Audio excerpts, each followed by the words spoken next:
Southeast Asia is experiencing parallel surges. Millions are entering the middle class, cities are expanding, and regional economic integration is accelerating. This growth is entirely linked to a massive carbon-intensive energy demand. At the exact same time, the region faces severe physical climate vulnerabilities. Rising sea levels, shifting rainfall patterns, and extreme weather events directly threaten the coastal cities and agricultural systems driving that economic expansion. The region remains structurally reliant on fossil fuels. In 2023, coal generated half of Southeast Asia's electricity and met 30% of its industrial energy demand. Shifting away from this baseline presents a severe tension. Relying on a purely market-driven transition to renewables risks displacing millions of workers in carbon-intensive sectors and stranding communities that depend on existing energy infrastructure. Rapid decarbonization without dedicated social scaffolding creates dangerous socioeconomic volatility. It risks turning a climate solution into an immediate economic crisis. Preventing systemic failure during this shift requires structural, state-level intervention.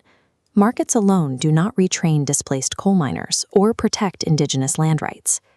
This table displays the World Bank's Rule of Law government scores, revealing a highly uneven baseline of institutional capacity across Southeast Asian nations. Key energy-intensive countries, like Indonesia and the Philippines, record low or negative scores.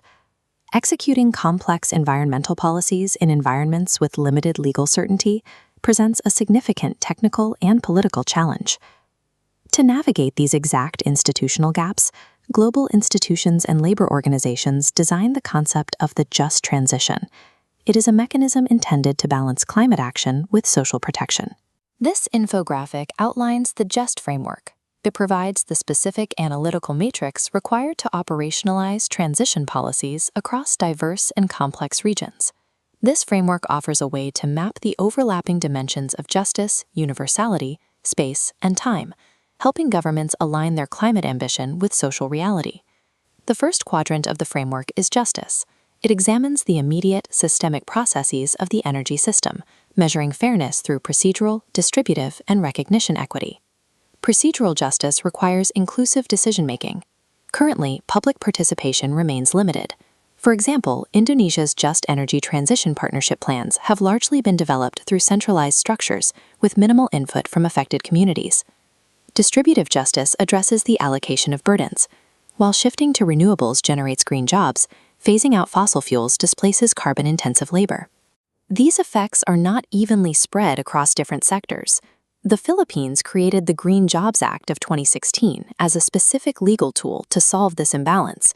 It legally mandates workforce development and reskilling to ensure displaced workers have a pathway into the emerging green economy. Recognition justice demands the formal acknowledgement of stakeholders' rights, specifically ensuring that solutions are grounded in equality and human rights for marginalized groups. Indigenous groups are acutely vulnerable here.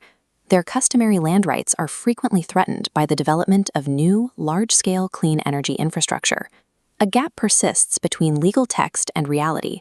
Protections like the Indigenous Peoples' Rights Act exist on paper, but state-level implementation routinely ignores or delays these safeguards during project development. Failing to mandate procedural, distributive, and recognition justice alienates the public. Without these immediate processes, new energy policies lose the political legitimacy required to function. The second quadrant is universality. This shifts the focus outward, extending justice principles across broad systemic equity and historical contexts. This requires restorative justice, the obligation to remediate unresolved damages caused by decades of fossil fuel extraction and processing. Simply shutting down a coal plant and building a solar farm nearby does not erase the legacy of localized pollution, water contamination, or land degradation. Those environments must be repaired to achieve systemic equity. Universality also introduces cosmopolitan justice. This is the principle that governments, companies, and citizens hold shared responsibilities that extend beyond their own national borders. ASEAN economies are highly interconnected. Cross-border investments and shared supply chains mean that environmental or labor policies in one nation directly impacts its neighbors.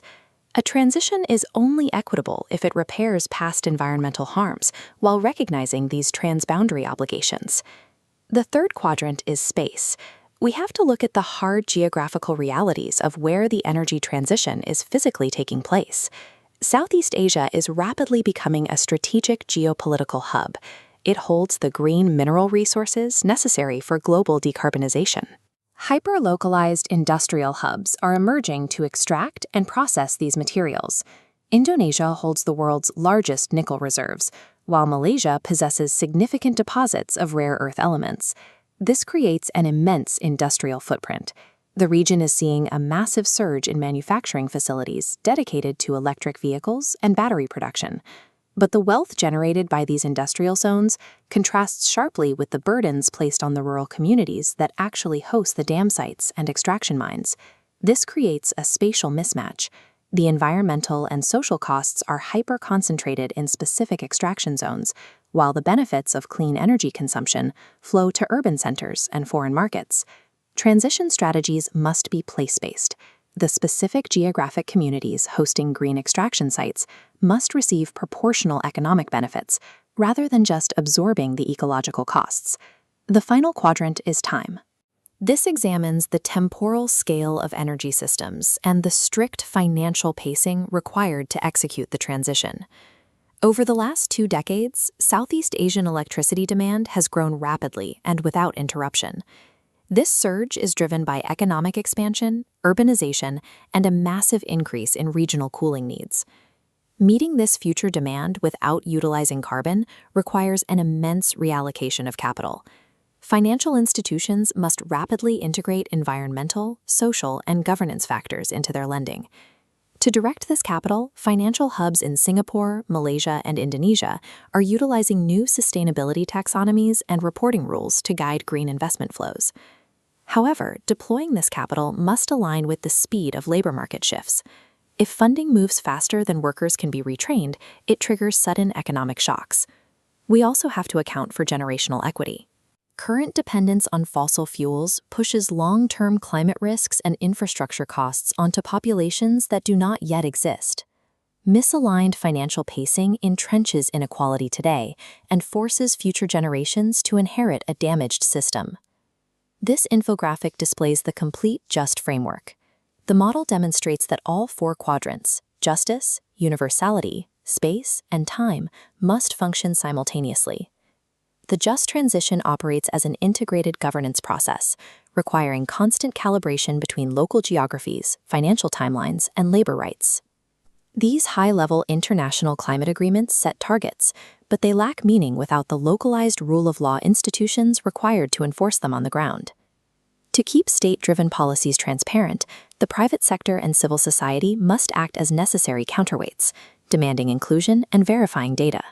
Ultimately, executing a fair, people-centered shift away from carbon relies on deep ASEAN regional cooperation. The challenges are too interconnected for isolated national policies. Excluding justice from energy policy undermines the economic viability and political stability of the entire transition.